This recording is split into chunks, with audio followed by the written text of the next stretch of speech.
n'uwadukunze. Mu gifaransa bavuga ngo nous sommes de plus que vainqueurs par celui qui nous a aimés. Alléluia. Plus que vainqueur cyangwa umuntu arushijeho kunesha, umuntu anesha no mu gihe umenga ari kuneshwa. Mana ihabwe icyubahiro cyane. Amen. Yesu ashimwe. Yesu ashimwe. Ndamaze guhura n'intambara, menga n'intambara isanzwe abandi bose bahura nayo y'amageragezwa, ariko ngiyo ntambara narumvise ko nsugerejwe. Ugusugerezwa nari numva sukundi, nari numva ko vyoroshe ko nkora amakosa, nari numva ko ushobora kwihenda mu kurondera kwitabara ngakora amakosa. Ndaheba gusengera ibindi byose by'ibyo nari kunguka, nangura bwira isengesho rivuga ngo Mana sineshwe. Yesu adufashe cyane, sineshwe. Kubera kuneshwa k'umukristo si ugukena impuzu wambara. Kuneshwa k'umukristo si kugira ijumbu kuri bonani. Kuneshwa k'umukristo si ukuba inyakamwe, si ukuba uwabyaye bake. Kuneshwa k'umukristo c'est céder au péché. Nukudebukirwa ukarekera icyaha ukacugururira kikinjira mu mutima wawe. Yesu adufashe cyane. Kandi intambara zose duhura nazo, abo bahoraho bati haleluya. Intambara zose duhura nazo tukiri muri uyu mubiri, iyo itakujyanye mu cyaha uba wanesheje.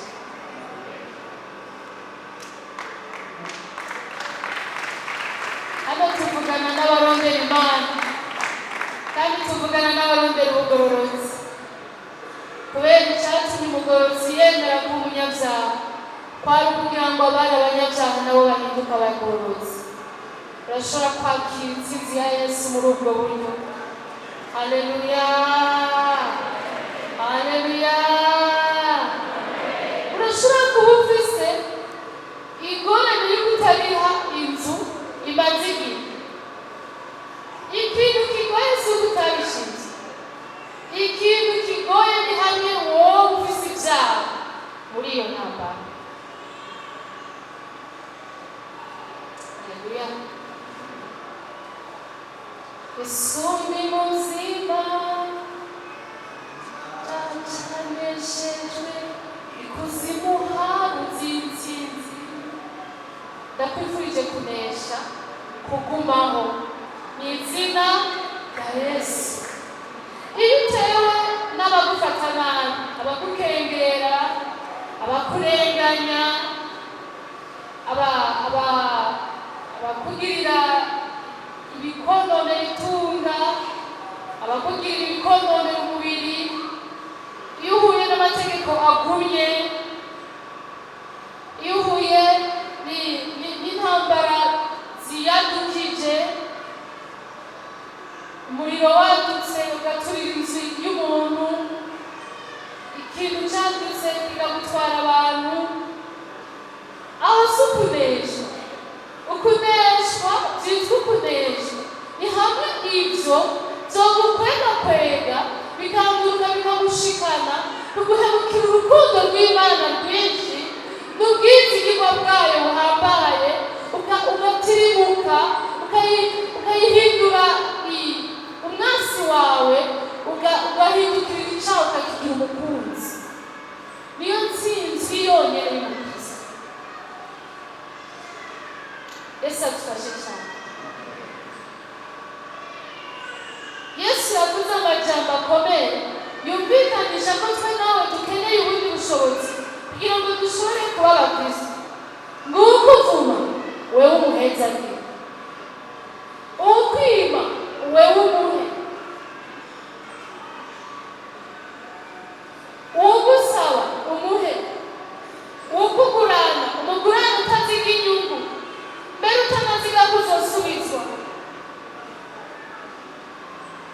barira twe nawe turabishoboye ntabyo dushoboye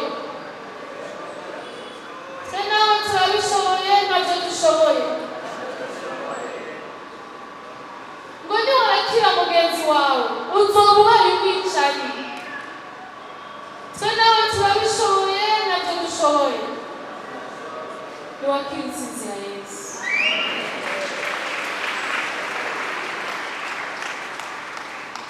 Yesu adufashe. Duhera tukiri bato bigaragaza ko turi abantu babi. Muramaze kubona abana ingene babana. Umwana yaretse mugenzi wiwe ku muvyeyi, hanyuma uwo mwana agahanwa cyangwa agahambarirwa. Ejo nawe aca aguma amucungishije ijisho kugira ngo icyo azomurega nawe.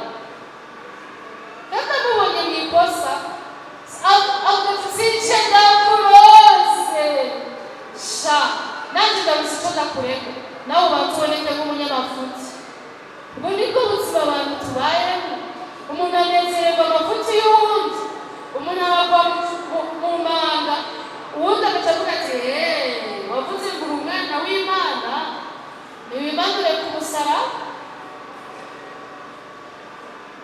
Nibyo twirigwamo. Wavuze ngo uri nzabakizwa ige tukurabe. Wavuze ngo warize. Yesu adufashe. Bigenda biragaragara ko ubugororotsi dukeneye mu muntu ntawe uriyo, ariko Yesu ashaka ngo umwemerere akinjira muri wewe mu bikibanza akore akugarura intsinzi yiwe.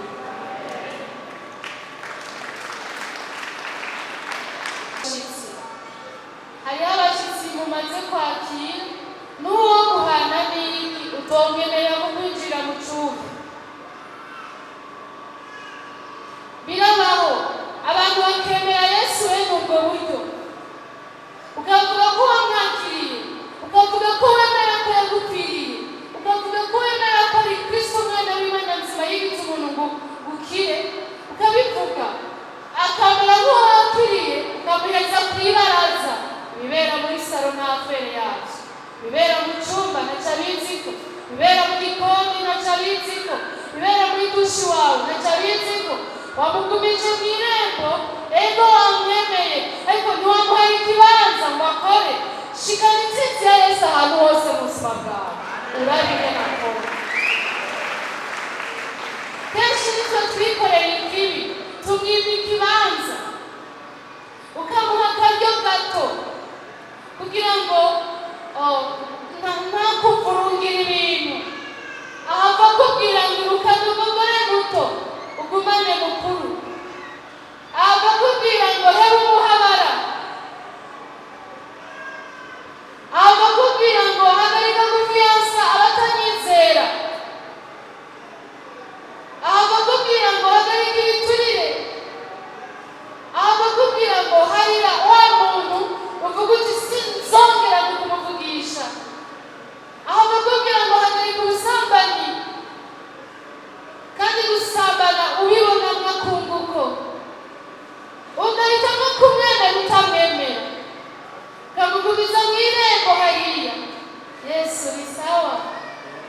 Urakaze kuturambika ku ipasika nzogenda gusenga no ku Noweli nzogenda. Nitwa umunopa Noweli pasika.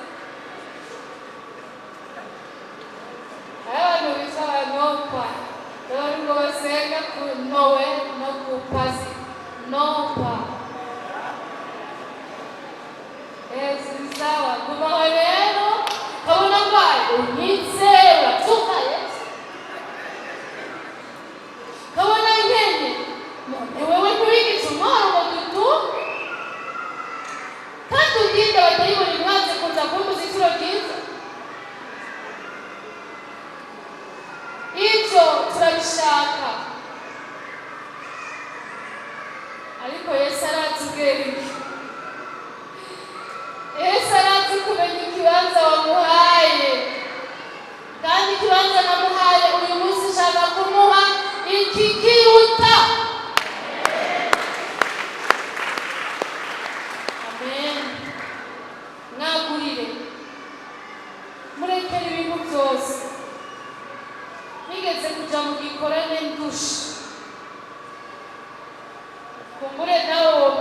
nanjye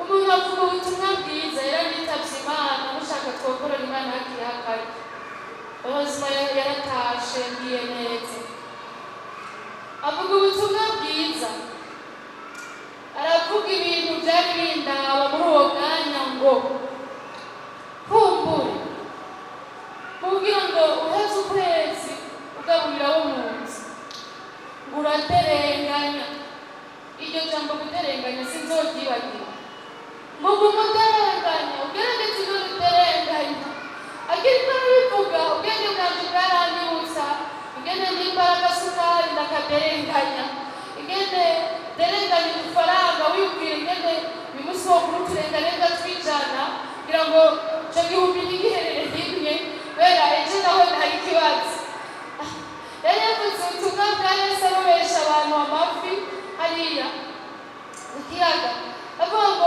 kumbura uraterenganya wamuterenganya acavuga ati nagira ngo ndakubwire ko Yesu azi kuterenganya kukurusha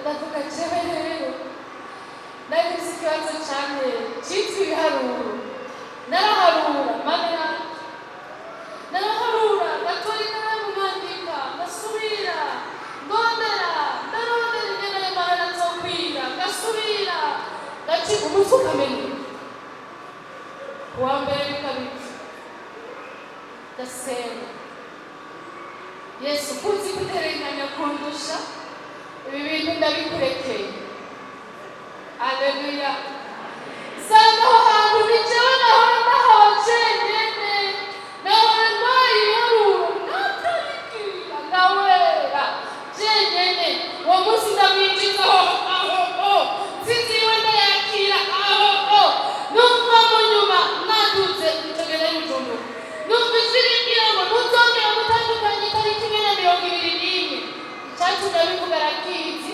nuko harimo itariki imwe yaryoroshe n'iyindi yari iguma hanyuma ndarushirizaho ndacyakira nta kintu na kimwe cyahindutse mu by'uburyo twaronka muri icyo gihe ariko ibiharuro byose bica biravugika nangura kwakira ukuderenganya kwa Yesu arabiterenganyiriza wa muntu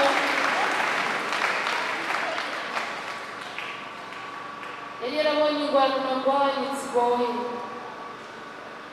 aho nategerezwa kurya amadeni ariko nkaba mfise ijwi rimbwira ngo simba ideni ukamanika amaboko ku mutwe ubizi ko ufise umuntu w'ibutike ari kubiguha izo ngwano nari narazirwanye mbona uw'Imana aho murekeye Yesu azokora kugeza aho nyene niwabishaka mwagurire uneshe icyaha mwagurire uneshe icyaha ndabareke mwitangire icyanyuma notre esprit a été scellé par l'Esprit Saint mpemu yacu yashyizeho ikimenyetso cya mpemu yera Yesu azutse muri Yohana 20 anasomye mpereye ku murongo wa 19 14 oh haleluya amahoro ibyishimo umunezero bihora biri mu mutima wanje murongo wa 20 duhere ku 19 tugeze ku 22 nuko kuri uwo munsi w'ubibiriye niwo munsi wa mbere w'iminsi indwi inzugi zari zugaye aho abigishwa bari kubwo gutinya abayuda Yesu araza ahagarara hagati arababwira ati amahoro abe muri mwebwe ishengero ry'Imana riti amen amahoro abe muri mwebwe maze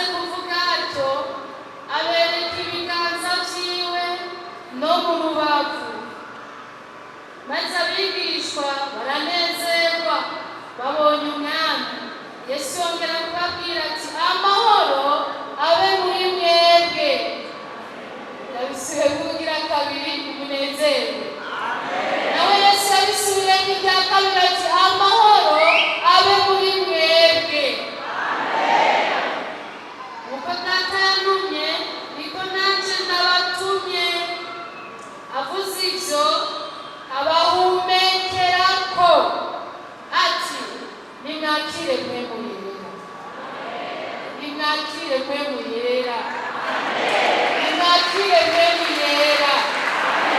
Yesu abyutse asanga abantu bababwira ati amahoro abe muri mwebwe. Kabiri, amahoro abe muri mwebwe. Haleluya. Hanyuma ati nimwakire mpwemu yera. Yaraje kuvuga ikintu gikomeye tutoshobora mpwemu yera atarimo. Ngo nk'uko data yantumye niko nanje babati. Ico ni ca kane turiko c'ingene impwemu yacu ikiri yonyene.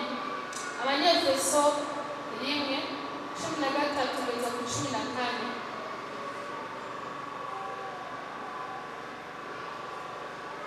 Bwo kwakira Yesu, kwizera agakiza n'intsinzi vyiwe vyo kuzuka, impwemu yacu ikiri yonyene,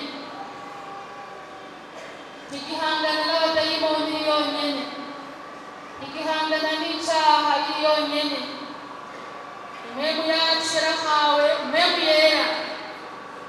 Muri we namwe mumaze kumva ijambo ry'ukuri, iryo butumwa bwiza bw'agakiza kanyu, mumaze no kubwizera, niho mwashiriweko ikimenyetso, nico mpwemu yera yasezeranywe. Niwe ngwati y'umwandu tuzohabwa, kugira ngo abo Imana yaronse ibacungure mu bwiza bwayo bushimwe. Imana ihabwe icubahiro cane. Iri jambo ngo mpwemu yera twamuhawe kandi tumuhabwa nk'ingwate. Muri we twashizweko ikimenyetso, kandi ngo ico kimenyetso twagihawe nk'ingwate. Imana ishimwe. Imana yameze nk'uko natwe tuzi ibintu bimwe bimwe, yameze nk'iyiduha ibimenyamenya bitovaho, bitoharirizwa. Biraryoshe no guhabwa mpwemu yera.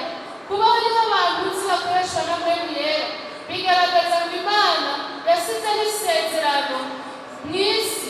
Yesu yasize mw'isi isezerano kugira ngo bigaragaze ko iyo bija hose nzogaruka. Ngo mpwemu wiwe ntazomurekera mw'isi, ngo azoza kugira ngo mpwemu nawe ave mw'isi, kandi agiye mpwemu azojana n'abarimo bose. Urakwiye kwakira mpwemu yera. Amen. Yesu ashimwe. Haleluya. Hano iri jambo ngo notre esprit a été scellé par l'Esprit Saint, niko bivuga mu Gifaransa. Iryo jambo scellé abantu bamaze kubona nk'amakamyo agenda apakiye ibintu avuye mu bihugu bindi. Uramaze kubona ibintu bashirako vy'ivyugazo no ku mupaka ntibugurura. Kuva bakibishirako baba bugaye, bagaca bashirako amasinde yabo bakugara neza, bivuga ngo ibi bintu bizugururwa bishitse iyo bigiye. Ijambo ry'Imana rero ryerekana ngo uburyo mpwemu yera yaje kuri twebwe. Naho umubiri wawe wowe ukiboneka kuri mw'isi, naho umubiri wawe wowe ukiboneka ko ugihura n'intambara kanaka, mugabo agakiza k'Imana bitewe n'ingene Imana yabifashe nk'ingingo, iyo wizeye by'ukuri, Imana yasutse umutima w'uwizeye ikamwemerera ingabire y'agakiza.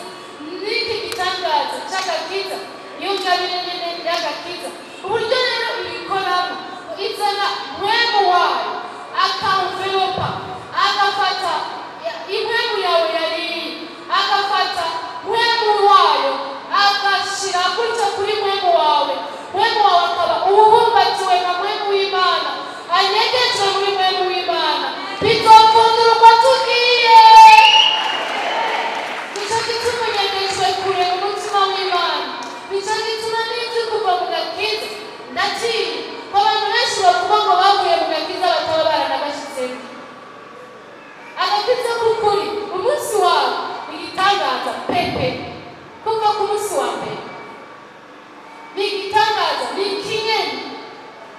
Mpwemu yera araza akagurubira impwemu yawe, akayishira ahantu mu bwihisho bwiwe, akakunyegeza muri we.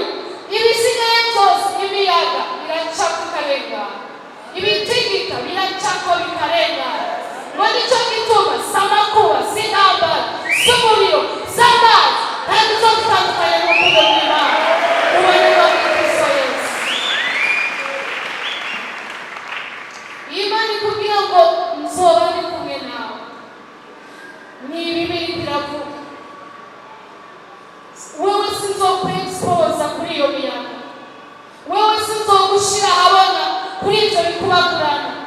Wewe sinzokureka ngo uje muri iyo mbeho, nzogwana navyo ubwanje. Ndashaka ko turangiza muri Yesaya 41 kugeza ku 10. Abamumenye ntibazomuvako kandi nawe ntazobavako. Kuba tuvuga ko tutazotandukana n'urukundo rw'Imana si ubushobozi bwacu, ni ikintu Imana yakoze, yabigize gutyo, yadushiriyeho isezerano ngo ritazoshira, mbere ngo na n'uko uzosubira kuturagira abakijijwe munezero. Papa wawe ntakurakiye, wararihiwe.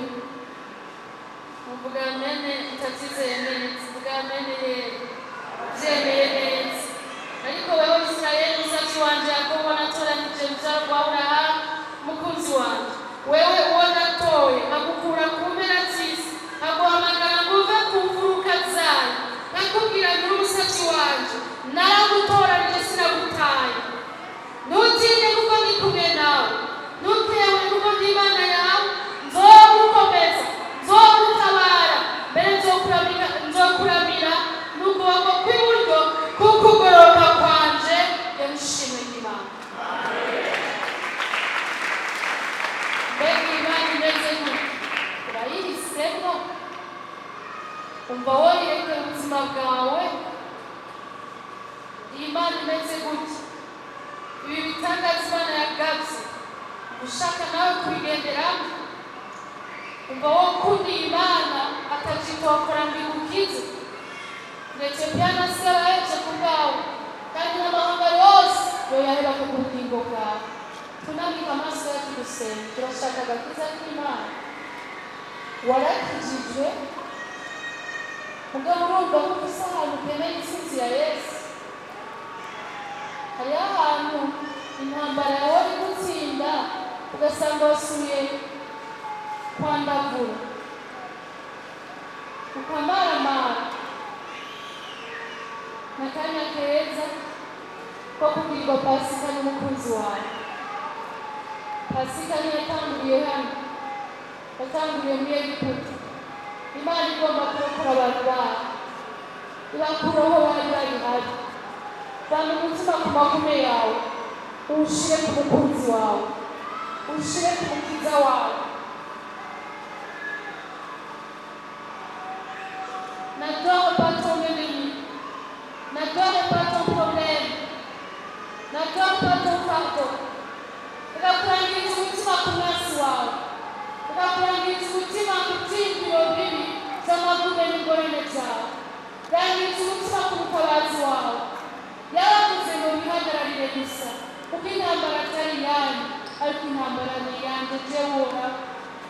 Rangiriza umutima kuri uyu, ntusubire kujagara ngo umwanya umwe ushire ku mutima, uwundi mwanya uwumukureko. Oyaye utumbere, ntutambanire iburyo, ntutambanire ibumoso, ntutwagwe n'amajwi y'umubabaro, ntutwagwe n'amajwi y'ukwihebura. Bwumvise umutima ku ntumbero, umukiza wawe arashoboye kandi n'umugira neza. Pasika nziza mu izina rya Yesu. Yesu ariko aradukurikirana, Pasika nziza mu izina rya Yesu. Amahoro y'Imana abane namwe. Pasika y'intsinzi, intsinzi ku cyaha, intsinzi ku rupfu, intsinzi ku badayimoni, intsinzi kuri Satani.